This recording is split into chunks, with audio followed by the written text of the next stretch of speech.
One of those critics joining me now, Anthony Oliveira. He is an activist in Toronto's LGBT community. He's written about this. He's an academic, works at the University of Toronto as well. Anthony, good to have you with us on the program Hi today. there, Todd. Thank you for having me. Your thoughts on how this investigation has unfolded? I know you've been following it for quite a while. What do you want people to know?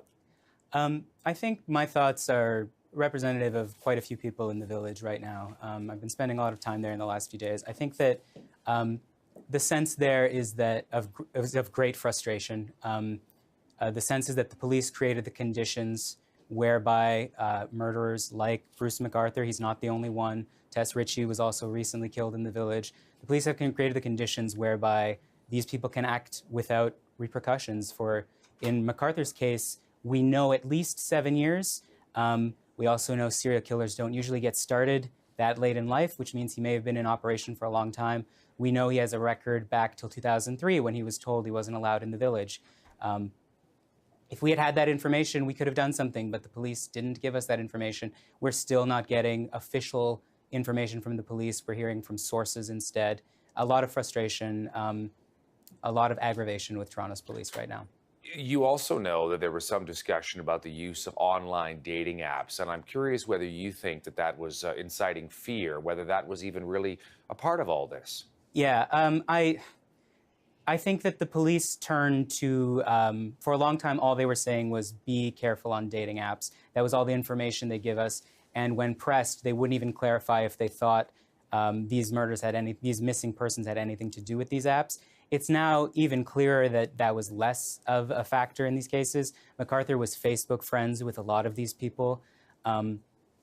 He was active before dating apps were even a thing. I think that for a lot of queer people, hearing the police turn to dating apps sounds a lot like victim blaming, and it sounds like an attempt to recontrol the conversation as putting the blame on a community that the police failed to protect.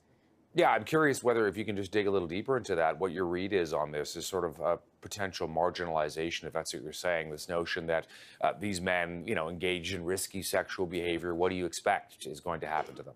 Yeah, I think that that's certainly part of it. There's an attempt to say that this was high-risk behavior, so these people somehow deserved it. Again, that's not even the narrative that's emerging, but it also speaks to something that is just generally part of our society right now, is that hate crime spiked last year against LGBT people. The Pulse massacre was, 18 months ago.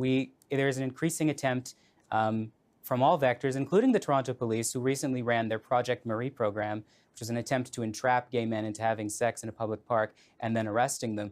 There is an attempt to minimize any kind of gay space, and suggesting that the apps are no longer safe is part of that project, part and parcel of it, I would say.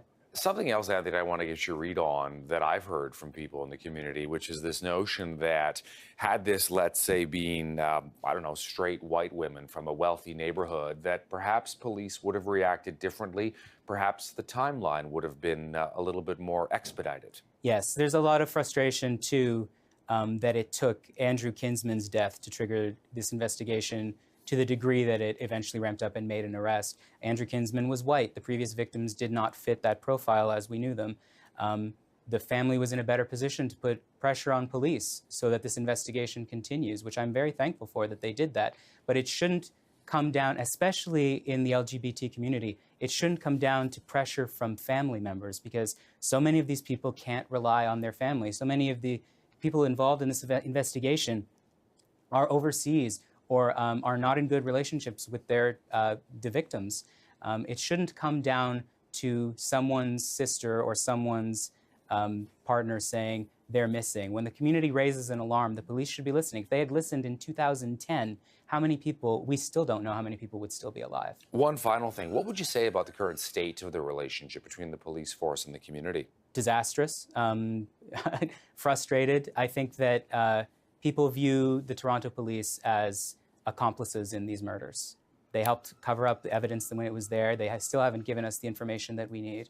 I can't imagine, I didn't think it was possible for relations to get worse, and the police somehow found a way to do that.